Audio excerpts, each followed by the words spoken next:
चले आइए पढ़ाई पे आते हैं। पिछले क्लास में बायोलॉजी में क्या पढ़े थे हम लोग? जैव विकास, है ना। जैव विकास, इवोल्यूशन, जो उसका इंग्लिश नाम था जैव विकास। अच्छा ए देवी लोग, धन्यवाद। अब ऐसा मजबूर मत कीजिए कि बाल दिवस में भी आप लोग को हम खरी खोटी सुनाएं, है ना।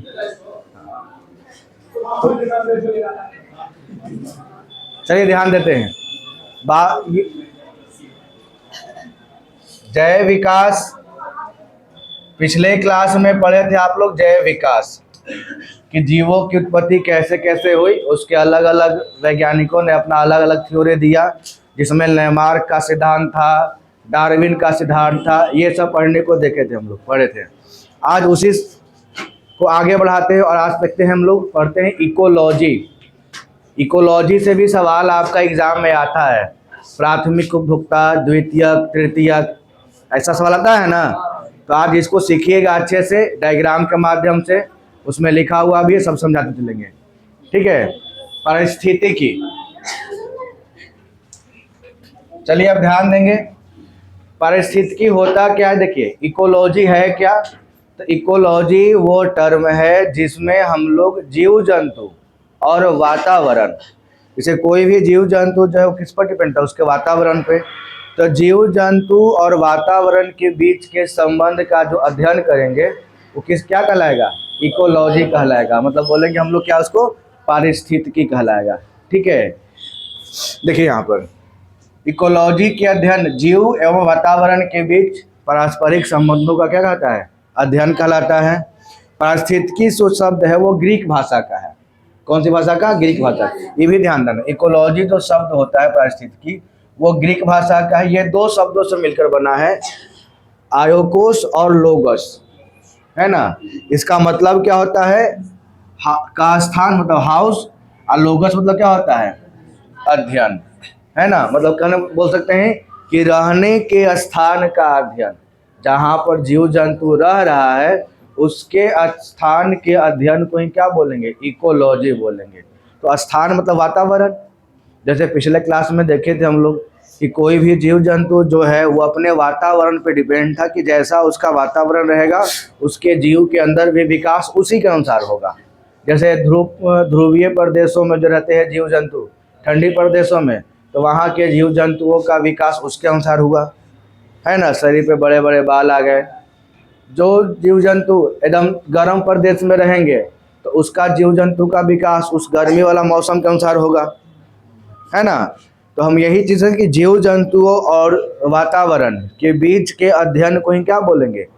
इकोलॉजी बोलेंगे, है ना। पारिस्थितिकी। अब यहाँ पर देखिए कुछ पारिस्थितिकी का देखिए। अब यहाँ समझना है कि पारिस्थितिकी शब्द का जो सबसे पहले प्रयोग किए थे वो किए थे रिटर महोदय ने, लेकिन इन्होंने पारिस्थितिकी का अच्छे से डिफिनीशन या डिफाइन नहीं कर पाए। लेकिन जो सबसे अच्छा व्याख्या जो दिए, है ना, जो सबसे विस्तृत जानकारी देने का काम किए, उनका नाम था अर्नेस्ट हैकल। और अर्नेस्ट हैकल का नाम आप लोग सुने होंगे बहुत सारा किताब में, है ना। पारिस्थितिकी का father of ecology, father of ecology Ernst Haeckel, याद किए होंगे आप लोग, है ना। तो अर्नेस्ट हैकल, ऐसे पारिस्थितिकी शब्द का सबसे पहले प्रयोग किसने किया था? रिटर ने।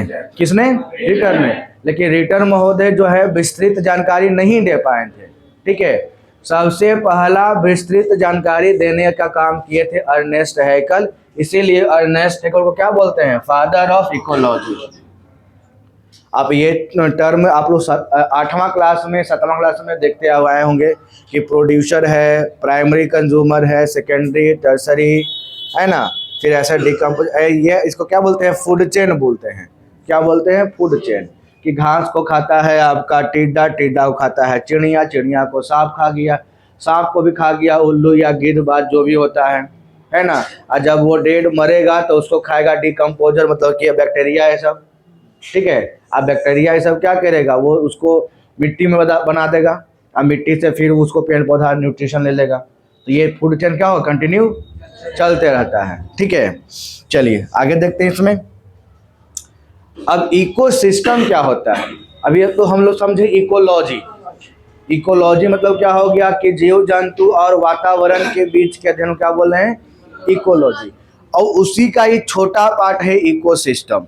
और ऐसा समझिए कि अगर इकोलॉजी पूरा धरती है इकोलॉजी, तो उसमें कोई स्पेशल एरिया को, जैसे बोध एरिया को बोलेंगे इकोसिस्टम, कि स्पेशल एरिया में जीव जंतु और वातावरण के बीच का जो संबंध है वो कहलाएगा इकोसिस्टम। ठीक है। जैसे अगर बात करें पूरे धरती का हो जाएगा इकोलॉजी। इकोलॉजी पारिस्थितिकी कहलाएगा। अब उस धरती पे कहीं ठंडा है, कहीं गर्म है, कहीं नॉर्मल मौसम है, तो अगर ठंडा प्रदेश की बात करेंगे तो उसको इकोसिस्टम कहेंगे। गर्म वाला एरिया की बात करेंगे तो उसको क्या बोलेंगे? इकोसिस्टम बोले, क्योंकि वो एक स्पेशल क्षेत्र के बारे में वर्णन कर रहा है। बात दोनों का सेम ही, लेकिन एक बड़ा रूप में हो गया और उसका एक छोटा रूप में हो गया। बात समझे? तो देखिए यहाँ पर बोला गया कि पारितंत्र, इकोसिस्टम क्या बोलते हैं? पारितंत्र। पारितंत्र या पारिस्थितिकी तंत्र एक प्राकृतिक इकाई है जिसमें एक विशेष क्षेत्र के सभी जीवधारी, विशेष क्षेत्र अप्लाई किया ना, चाहे वो ठंडा क्षेत्र हो, चाहे वो गर्म क्षेत्र हो, चाहे मानसूनी क्षेत्र हो, चाहे दलदली क्षेत्र हो, वो लक्षित एक विशेष क्षेत्र के जीवधारी पौधे, जानवर और अणुजीव शामिल हैं, जो कि अपने अजैव पर्यावरण के साथ अंतर क्रिया करके एक संपूर्ण जैविक इकाई बनाते हैं। उसे ही क्या बोलते हैं? पारिस्थितिकी तंत्र। तो उतना ज़्यादा तो डिफाइन किया गया है ना, डिफिनीशन वो दे रखा है।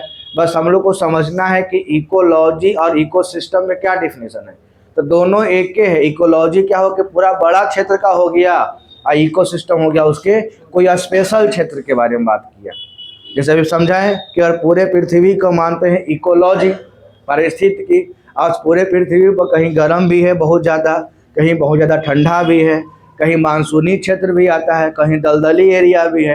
तो वो स्पेशल क्षेत्र का अगर बात करेंगे कि पूरा ठंडा प्रदेश जहाँ ठंडा बहुत ज़्यादा होता है, तो उस स्पेशल क्षेत्र का जो जीव जंतु और वातावरण के बीच में जो संबंध स्थापित करेगा, है ना, उसका अध्ययन क्या कहलाएगा? इकोसिस्टम। अब पूरे बड़ा एरिया का क्या बोलेगा? इकोलॉजी। ठीक है। अब देखिए यहाँ पर इकोलॉजी की इकाई को ही क्या बोलते हैं? इकोसिस्टम। पारितंत्र का अध्ययन करने पर इकोलॉजी से संबंधित सारी जानकारी क्या हो जाती है? कोई स्पेशल क्षेत्र का हम अध्ययन करेंगे तो उसके सबका हो जाएगा। ठीक है। आइए, इकोसिस्टम शब्द का सर्वप्रथम प्रयोग किसने किया था? एजे टांसले ने किया। अब यहाँ पर 3 नाम आता है, रिटर, अर्नेस्ट हैकल और एजी टांसले। तो अगर बात करते हैं इकोलॉजी पारिस्थितिकी, है ना, उसका शब्द का प्रयोग किया था सबसे पहले रिटर महोदय। लेकिन रिटर महोदय जो है डिटेल में जानकारी नहीं दे पाए। डिटेल जानकारी देने का काम किया था कौन? अर्नेस्ट हैकल ने। तो फादर ऑफ इकोलॉजी कौन हो गए? अर्नेस्ट हैकल। लेकिन अगर बात करते हैं पारिस्थितिकी तंत्र इकोसिस्टम का, तो इकोसिस्टम का सर्वप्रथम प्रयोग किसने किया था? एजी टांसले ने। इन्होंने उस इकोसिस्टम को 2 भागों में बांट दिया, है ना। एक बांट दिए अजैविक और दूसरा हो जाएगा जैविक। जहां अजैविक में हम लोग निर्जीव वस्तु के बारे में समझेंगे। तो निर्जीव में क्या क्या आता है? कार्बनिक घटक, अकार्बनिक घटक और जलवायु। ठीक है। और सजीव में क्या क्या आ जाएगा? उत्पादक, उपभोक्ता और उपघटक। ठीक है। अब ये 6 के बारे में हम लोग अच्छे से समझेंगे। एक हो जाएगा जैविक और दूसरा अजैविक। जैविक का मतलब ही होता है जिंदा, मतलब सजीव, है ना।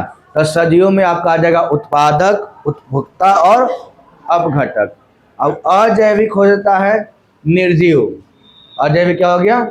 निर्जीव हो गया, जिसमें आपको मिलेगा कार्बनिक घटक, अकार्बनिक घटक और जलवायु। तो ये पूरे चीज़ को हम लोग आज अच्छे से समझेंगे और यहाँ से जितना सवाल आपका बनता है वो सवाल भी कर लेंगे क्लासरूम में ही। ठीक है। चलिए देखिए, इकोलॉजी के वैसे घटक जिसमें जीवन नहीं होता है अर्थात निर्जीव होते हैं उसे अजैविक घटक कहा जाता है। जैसे कि हवा, जल, मिट्टी, है ना, चट्टान, ये सब में कुछ जीव है नहीं, उसको क्या बोलेंगे? निर्जीव बोलेंगे। आर्द्रता, जलवायु, तापमान, है ना। इसका 3 भाग था, कार्बनिक और अकार्बनिक और जलवायु। अब कार्बनिक क्या होता है? तो कार्बनिक में आ जाएगा प्रोटीन, जिसमें कार्बन की मात्रा हो, तो प्रोटीन, वसा, कार्बोहाइड्रेट, ह्यूमस। ह्यूमस कहाँ मिलता है? मिट्टी में, ठीक है। अकार्बनिक में आ गया जिसमें कार्बन की मात्रा नहीं के बराबर हो, तो ऑक्सीजन हो गया, हाइड्रोजन हो गया, नाइट्रोजन हो गया, फास्फोरस हो गया। ये सब भी हमारे वातावरण में मौजूद है ना। ऑक्सीजन भी है, कार्बन तो उसमें आ ही गया, हाइड्रोजन है, नाइट्रोजन है, फास्फोरस है। इसमें क्या है? कार्बन की मात्रा नहीं होता है। एक होता है कार्बनिक, दूसरा अकार्बनिक। और तीसरा है जलवायु। तो जलवायु में आपका आ गया प्रकाश, ताप, ऊर्जा, है ना, वायु, वर्षा, बादल, ये सब किस में आता है? जलवायु में, ठीक है। आइए, अभी जितने भी हम अभी नाम लिए, ये सब क्या है? निर्जीव है, निर्जीव है ना। तो इसीलिए इसको किस में रखेंगे हम लोग? अजैविक घटक में। किसमें? अजैविक घटक में। आते हैं अब जैविक घटक, जो सजीव होते हैं। इसमें आपका पढ़ना है और सवाल यहाँ से ही बनता है, जैविक घटक से ही बनेगा। तो जैविक घटक क्या होगा? तो इकोसिस्टम के वैसे घटक जो सजीव होते हैं उन्हें बोलते हैं जैविक घटक। इसका भी 3 प्रकार है, ठीक है। प्रोड्यूसर, कंज्यूमर, डिकम्पोजर, मतलब कि उत्पादक, उपभोक्ता और अपघटक। अब ये तीनों को अच्छे से समझेंगे, इस पर कुछ थ्योरी भी आएगा, उसको भी समझेंगे। उसके बाद इसका समझेंगे ऑब्जेक्टिव क्वेश्चन, जो एग्जाम में पूछा है बहुत बार, है ना। और आप लोग भी उसको सेट वेट में मिला होगा, उस क्वेश्चन को देखिएगा। तो इसका 3 प्रकार, उत्पादक, उपभोक्ता और अपघटक। अब रहा बात कि उत्पादक क्या होता है, प्रोड्यूसर क्या है।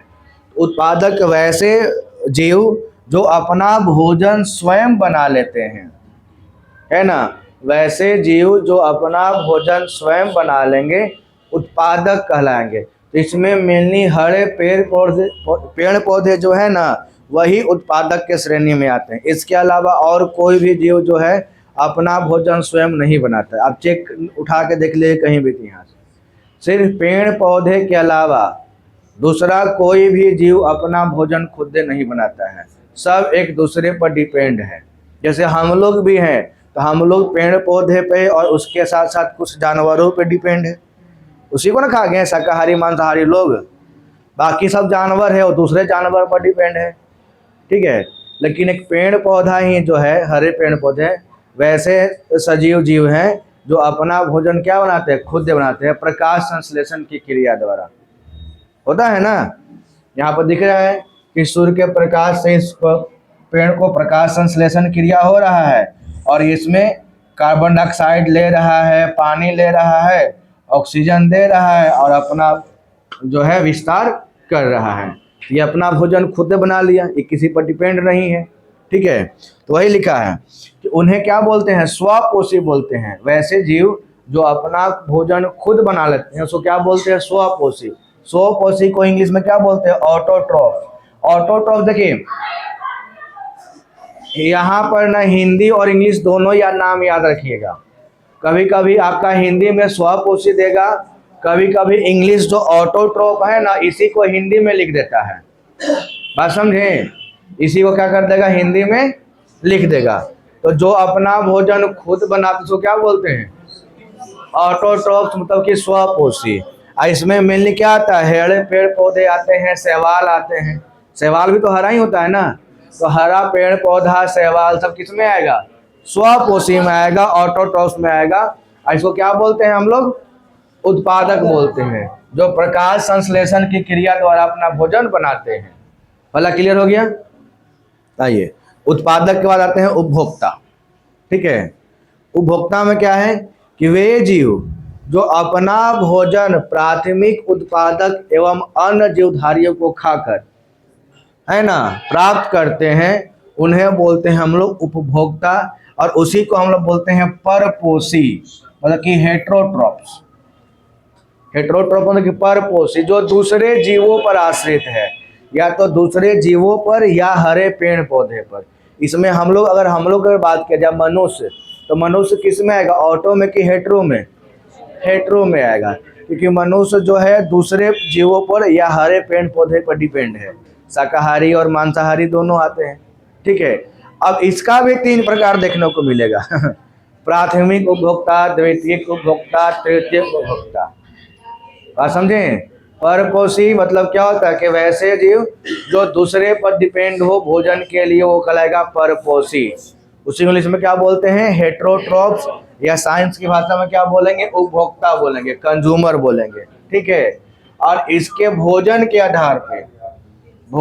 आधार पर इनको कितने भाग बांटा गया है? 3 भागों में, प्राथमिक उपभोक्ता, द्वितीयक और तृतीयक। ठीक है, आज समझते हैं प्राथमिक उपभोक्ता क्या है। अब जैसे खाना खाने वाला है तो जो हरे पेड़ पौधों को खाएगा, है ना, तो जो हरे पेड़ पौधों को खा रहा है उसको बोलेंगे प्राथमिक। क्या बोलेंगे? प्राथमिक। जैसे अगर बात किया जाए, यहाँ पे एग्जाम्पल दे रखे हैं खरहा। खरहा सिर्फ पेड़ पौधा खाता है, ये प्राथमिक हो गया। जो गाय भैंस है ये क्या खाता है? हरे पेड़ पौधों को, प्राथमिक हो गया। हाँ, तो गाय भैंस जयबरा अजीब आदमी है भाई। ये जो कीड़ा है जो पत्ता खाता है ना, ये जो है पत्ता खाता, स्नेल। ठीक है, तो वैसा घोंघा, स्नेल नहीं समझोगे आप लोग, घोंघा समझे ना? अब नहीं देखे हैं घोंघा? गांव में तो बहुत ही घोंघा मिल जाएगा खेत में। तब कल ले ले ये घोंघा पकड़ के लोग दिखाएंगे, ये है घोंघा। अच्छा, घोंघा से वो बात याद आया, एक हमारा छोटा भाई था, वहाँ से पूछे ना कि बताओ स्नेल मतलब क्या होता है? स्नेल मतलब, तो बोला कि घोंघा। पूछे बताओ नेल मतलब क्या होगा? नहीं, तो बोलता है घो। मतलब तुरंत याद नहीं रहता है, लगता है पूछे जिसे कैसे आप पूछे थे कि अच्छा बताओ ये क्या लिखा हुआ है, तो आप बोलते सर यस, यस लिखा हुआ है। अब बोले ई क्या लिखा हुआ है, तो बोलते हैं ई यस, जबकि ये आई लिखा हुआ है। वही वाला हालत है, दिमाग जो है ना थोड़ा, जैसे नहीं कोई पढ़ेगा इसे बोलेंगे कि क्या लिखा हुआ था, यस, यस पढ़ेगा नॉर्मली, अब ला देंगे इसमें ई, तो सोचेगा, अब बोलेंगे ई यस, है ना, जबकि क्या लिखा हुआ है? आई लिखा हुआ है। तो वही दिमाग लगाया, बोला कि स्नेल मतलब क्या होता है? घोंघा। तो हम आगे से ये हटा दिए, बोला कि नेल मतलब बताओ, तो सोचा पड़े थे घोंघा, तो हटा देते, बोला घो हो गया उसका। ठीक है, तो चलिए खैर समझते हैं प्राथमिक उपभोक्ता क्या होता है कि वैसे जीव, है ना, जो पौधों या पौधों के उत्पादक को भोजन के रूप में ग्रहण करते हैं, उसको क्या बोलते हैं? प्राथमिक उपभोक्ता कहता है। और प्राथमिक उपभोक्ता मेनली शाकाहारी होते हैं। जैसे मनुष्य भी अगर शाकाहारी है तो क्या कहलाएंगे? प्राथमिक उपभोक्ता कहलाएंगे, है ना। जो हरे घास मतलब पेड़ पौधों को खा रहे हैं वो क्या कहलाएंगे? प्राथमिक उपभोक्ता कहलाएगा, है ना। जैसे हम देखिए यहाँ पर दिखा टिड्डा, ग्रासों पर, है ना, कहीं ना बोल देते हैं राम जी के घोड़ा, हरा हरा जो आता है बरसात के मौसम में। अभी धान वाला मौसम में आएगा तो धान के खेत में बहुत सारा रहेगा, है ना। और खरगोश, बकरी, हिरन, गाय, भैंस, बल्कि जे घास फूस खा रहा है समझो क्या है? प्राथमिक उपभोक्ता है। दूसरा में आते हैं द्वितीय। तो द्वितीय क्या हो गया कि वैसे उपभोक्ता को शामिल किया जाता है जो अपना भोजन प्राइमरी कंज्यूमर मतलब कि प्राथमिक उपभोक्ता को से प्राप्त करते हैं। मतलब कि प्राथमिक वाला जो खाए वाला है नौकरी मार के खा गया ही, बात समझें। जो प्राथमिक उपभोक्ता है जो पेड़ पौधा खा रहा है ना, तो द्वितीय का क्या? उसको मार के ही खा गया, कहलाएगा क्या चीज? द्वितीय उपभोक्ता कहलाएगा। जैसे अगर बात कर जाए मेढक, मेढक जो है टिड्डा पर खाता है ना। सांप, चूहा खा जाता है, मेढक खाता है टिड्डा, मेढक हाँ सांप को भी खाता है, आगे भी आएगा। और यहाँ पर लोमड़ी है, बिल्ली है, सियार है, कुत्ता है, मनुष्य है, ये सब किस में आएगा? द्वितीयक उपभोक्ता में। जैसे यहाँ पर इमेज में देख रहा है, शेर हो गया, बाज हो गया, भालू हो गया, है ना, ये एक अलग जानवर है, सियार जैसा लोमड़ी दिख रहा है, ठीक है। तो ये प्राथमिक उपभोक्ता वाला आदमी को या जीवों को खाएगा, उसको क्या बोलेंगे? द्वितीयक उपभोक्ता कहलाएगा। अब आते हैं तृतीयक में, एकदम चला हुआ है टर्म के हिसाब से। देखिए तृतीयक में क्या है कि इस वर्ग के सबसे उच्चतम श्रेणी के उपभोक्ता को शामिल किया गया। सबसे उच्चतम श्रेणी के उपभोक्ता मतलब कुछ को खा लेगा, है ना, जो भोजन के रूप में प्राइमरी कंज्यूमर को भी खा ले, मतलब प्राथमिक उपभोक्ता को भी खा ले और द्वितीयक को भी ग्रहण कर ले, मतलब दोनों जे मिल जाए से, मतलब कि इतना खूंखार कि उसको जामने जे मिल जाए से उसको मार खा ले, ठीक है, उसको क्या बोलते हैं? तृतीय उपभोक्ता। इसमें मिल जाता है बाघ, शेर, चीता, है ना, और मिल क्या आता है? मांसाहारी जीव आता है अधिकतर। और इसमें भी क्या है? दोनों में क्या है? मांसाहारी। जैसे चीता है, और अगर चीता की बात करेंगे तो वो क्या करता है? यहाँ पर दिख रहा है ये प्राथमिक को भी खा लेता है और द्वितीय को भी खा लेता है। मनुष्य सबसे बड़ा राक्षस है धरती पर, है ना। धरती पर और कोई राक्षस के रूप में है तो मनुष्य है, आदमी। ये कुछ खा सकता है ना। चाइना में देखिए, चाइना में है ना जी, कुछ सब छोड़ता है, कुछ सांप, छिपकली, कनगोजर, ऊदबिलाव सब के सूप बना के पी जाएगा। लो कहानी खत्म। सब कीड़वा जो आता है ना सब भुंजिया फाकता है, सब भूंज भांज के वो अलग ही नास्तिक है चाइना में। सब बेंगवा के सब पकड़ रहेगा, वह भूंज के सेकेगा, मतलब चाव से खाएगा बेंगवा।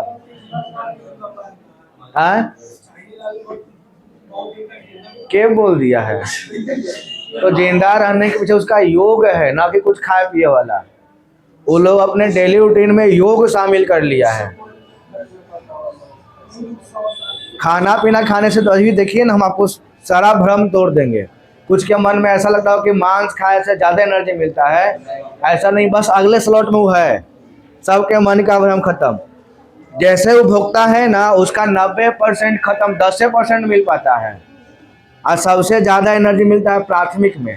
तो प्राथमिक जो खाएगा उसको 10% मिलेगा, और जो प्राथमिक को खाएगा उसको उसका 10% मिलेगा। ऐसे कहानी सबसे कम मिलता है मांसाहारी को। एनर्जी की बात करें तब। अब आपका कहानी था कि वो चाइनीज लोग जो है लंबा जीता, तो नहीं, वो लोग का खान पान से शामिल नहीं है वो लोग का जीवन।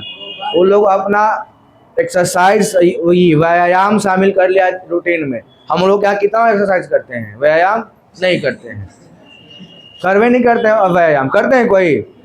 बोरे उठे मुंह धोए, दबा के यहाँ तक खा लिया, चल लो, है ना। कि अभी भी देखिए जो शहर में रहने वाले आदमी और जो गांव में रहने वाले आदमी हैं, तो गांव में रहने वाले आदमी ना शहर की तुलना में अच्छा ज़्यादा दिन तक रहेंगे, जीवित रहेंगे, ज़्यादा हिष्ट-पुष्ट रहेंगे, ज़्यादा स्वस्थ रहेंगे, क्योंकि गांव में रह रहे हैं तो कुछ ना कुछ काम खेत उत में कर दे रहे हैं।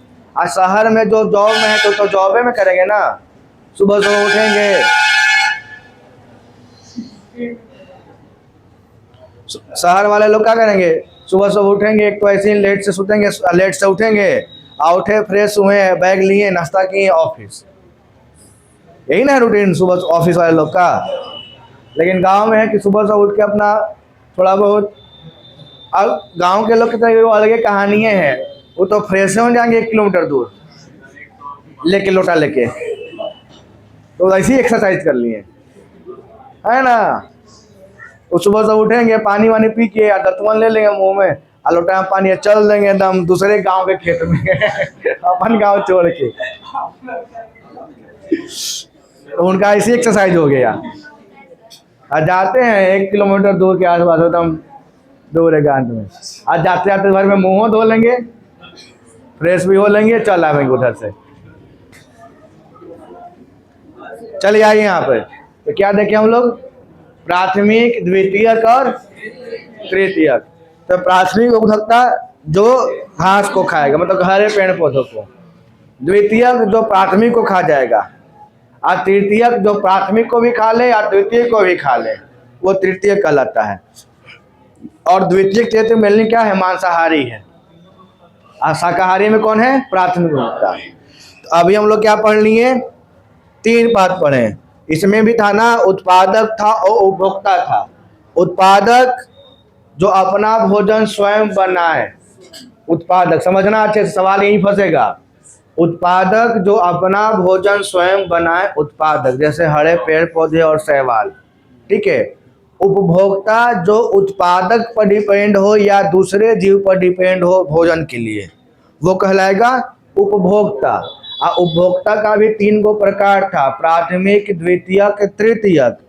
प्राथमिक में हो गया जो हरे घास को खा रहा है, मेनली शाकाहारी। द्वितीयक हो गया जो प्राथमिक को खाएगा, और तृतीयक हो गया जो प्राथमिकों को और द्वितीयकों को खा लेगा, तो तृतीयक कहलाएगा। तो अभी देख लिए हम लोग उत्पादक देख लिए, और क्या देख लिए? आप समझते हैं अपघटक। अपघटक क्या होता है? देखिए, इसके अंतर्गत कुछ सूक्ष्म जीवों को शामिल किया जाता है जो इकोसिस्टम में मौजूद जैविक घटक के मरे हुए शरीर को, है ना, सड़ा गला, मतलब डीके मतलब क्या होता है? घटक मतलब सड़ा गलाना, सड़ा गलाकर पुनः वातावरण में क्या करता है? शामिल कर देता है ना। क्योंकि वैसे सूक्ष्म जीव या बैक्टीरिया जो मरे हुए जीवों को सड़ा कर, गला कर, उसको मिट्टी में मिला देना, पुनः से आपका वातावरण में शामिल कर देना, उसको क्या बोलते हैं? डिकम्पोजर, मतलब कि अपघटक। जैसे यहाँ पर आपको दिख रहा है बहुत सारा, है ना, बैक्टीरिया है, सूक्ष्म जीव है, वर्म हो गया, मशरूम हो गया, इंसेक्ट हो गया, बैक्टीरिया हो गया, ये सब क्या है आपका? ये सब अपघटक है ना। देख ले जाके बाबू, आप ही का सब भागी है वो सब।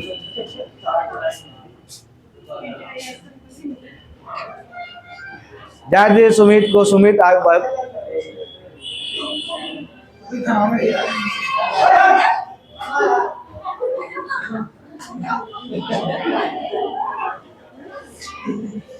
अब घटना क्या हो गया कि वैसे सूक्ष्म जीव, थोड़ी रहने दीजिए, वो संभाल लेंगे अपना।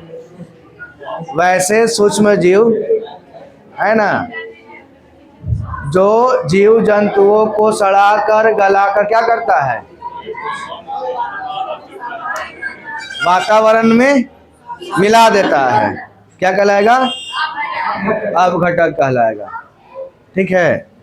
अब समझिए हम लोग आहार श्रृंखला को,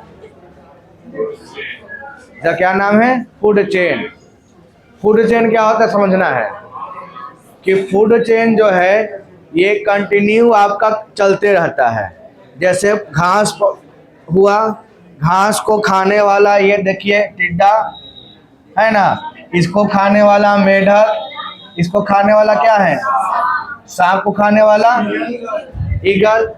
ईगल जब मर जाएगा तो उसको खा जाएगा कौन? बैक्टीरिया। अब बैक्टीरिया ईगल के शरीर को फिर से मिट्टी में मिला देगा, और जो मिला हुआ मिट्टी से फिर से पेड़ पौधा क्या ले लेगा? न्यूट्रिशन ले लेगा, है ना। अब फिर से वो अपना चलते रहेगा कंटिन्यू। ठीक है। तो आहार श्रृंखला क्या है? Food chain. तो इसमें पारितंत्र में अलग अलग श्रेणियों पर भोजन के तरीके को दर्शाया जाता है। ठीक है।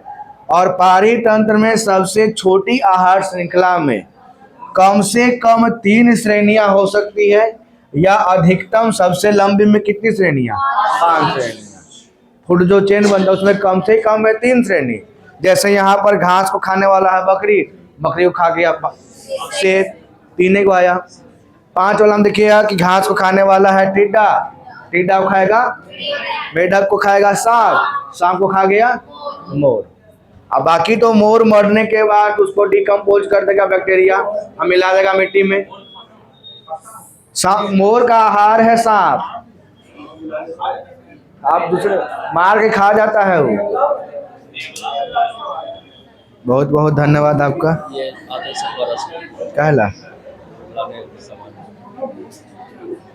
उधर कुछ हो रहा है, उधर बोल रहा कि छुट्टी होगा तो थोड़ा सा होगा लाइकन मास्टर नहीं लाइकन और अच्छा। यहाँ के तरफ का तो स्टूडेंट वहाँ एंट्री कर जाता है, देखता है, लगता है। अच्छा, आला करेगा तो जाएगा नहीं।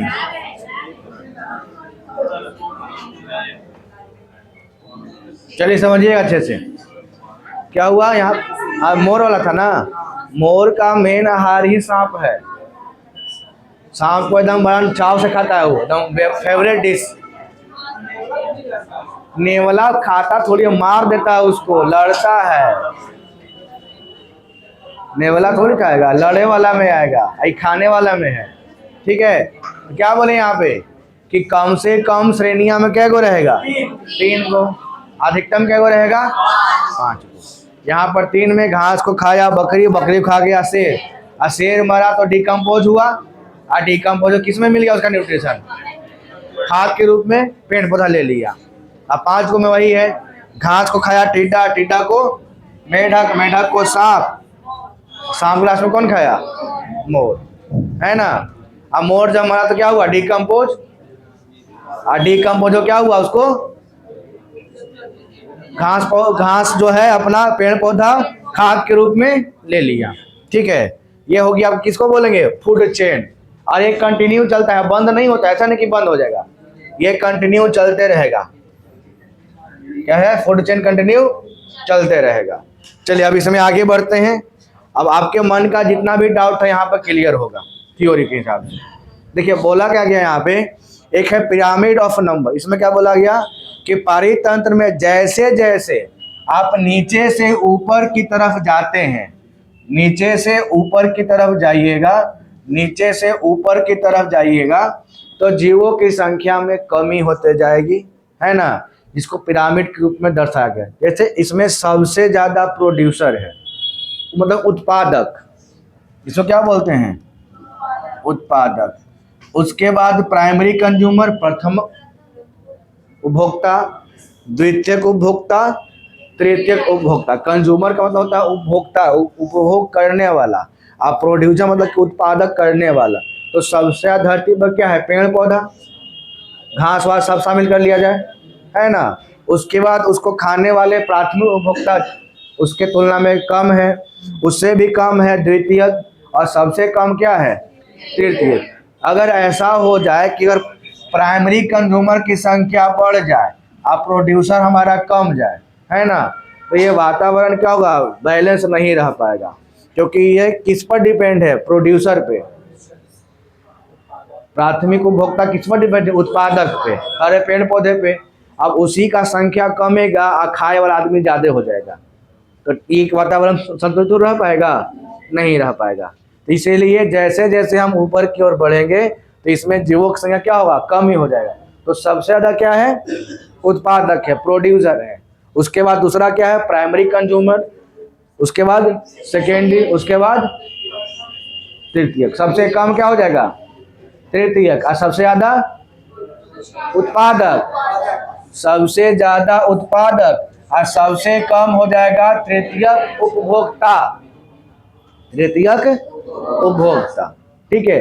अब रहा बात एनर्जी का, कैसे एनर्जी ट्रांसफर होता है और कितना मिलता है एनर्जी। तो उसके लिए एक वैज्ञानिक थे जिनका नाम था लिंडमैन। क्या नाम था, लिंडमैन।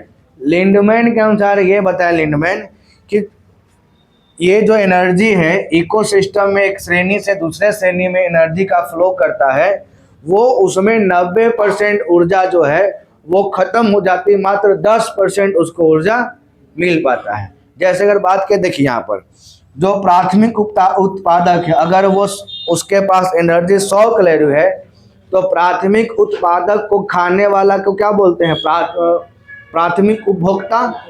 तो प्राथमिक उपभोक्ता को 100 कैलोरी में से मात्र 10% में कितना मिलेगा, 10 कैलोरी ऊर्जा मिलेगा। 90% ऊर्जा क्या हो गया, खत्म हो गया।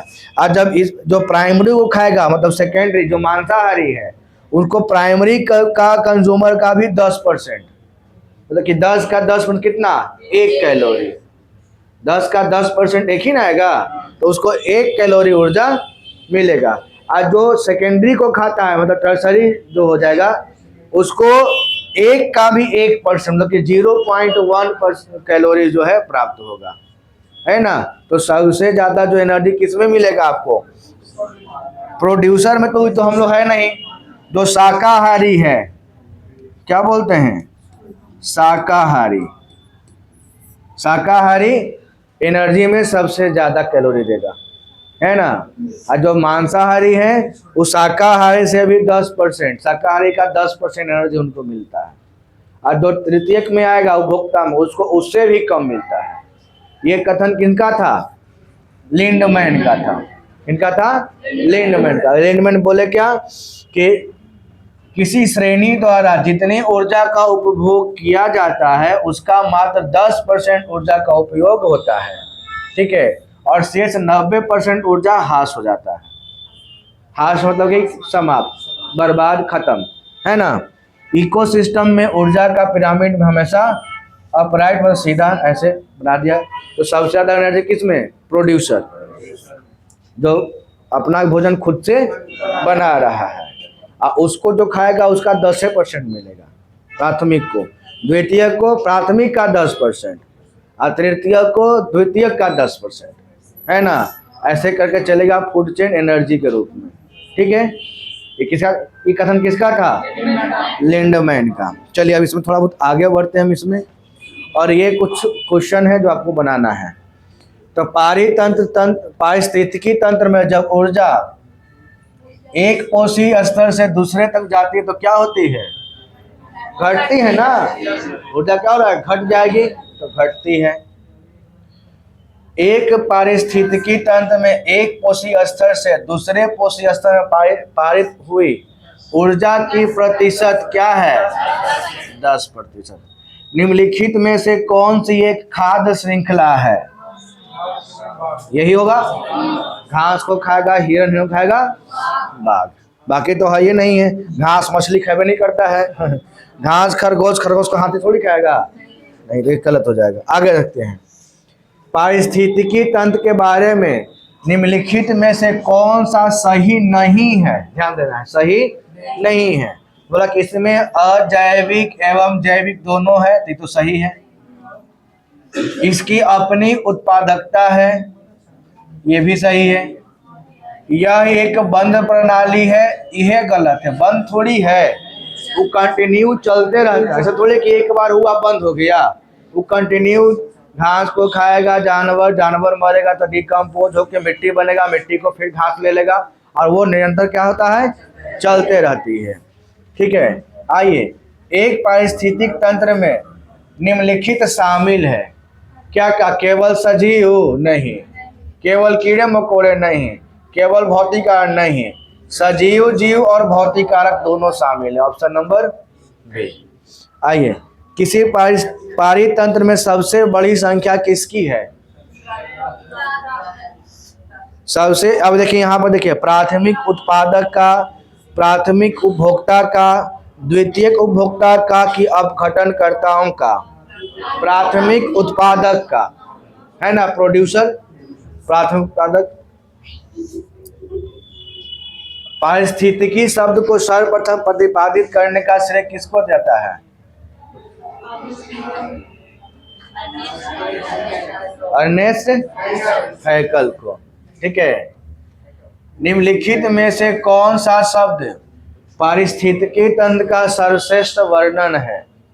कौन सा शब्द है? तो कौन सा? देखिए, एक दूसरे के साथ पारस्परिक संबंध वाले जीवों का समुदाय, पृथ्वी का वह भाग जो जीवित जीवों द्वारा बसा हुआ है, जिस वातावरण में रहते हैं उसके साथ जीवों का एक समुदाय, या भौगोलिक क्षेत्र के वनस्पतियों और जीव।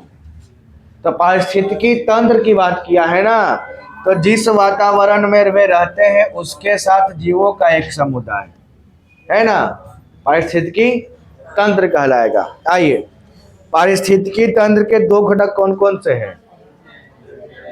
जैविक और अजैविक। किसी पारिस्थितिक तंत्र में ऊर्जा का प्रवाह के बारे में कौन सी श्रृंखला सही है? ठीक है, ऊर्जा का प्रवाह के बारे में उत्पादक, उपभोक्ता, अपघटक, यही ना होगा। ऊर्जा का प्रवाह किसी श्रृंखला में प्राथमिक उपभोक्ता होता है शाकाहारी, यही ना, जो घास फूस खाएगा, मतलब घास खाएगा, पेड़ पौधा खाएगा। पारिस्थितिकी तंत्र, इकोसिस्टम शब्दावली किसने प्रस्तुत किया था? टेंसले। किसने? टेंसले ने। चलिए, अब ये हो गया आपका पूरा ऑब्जेक्टिव समाप्त। ठीक है, इसमें आपका जितना भी ये ऑब्जेक्टिव दिख रहा है, ये सारा ऑब्जेक्टिव पूछा गया है किसी न किसी एग्जाम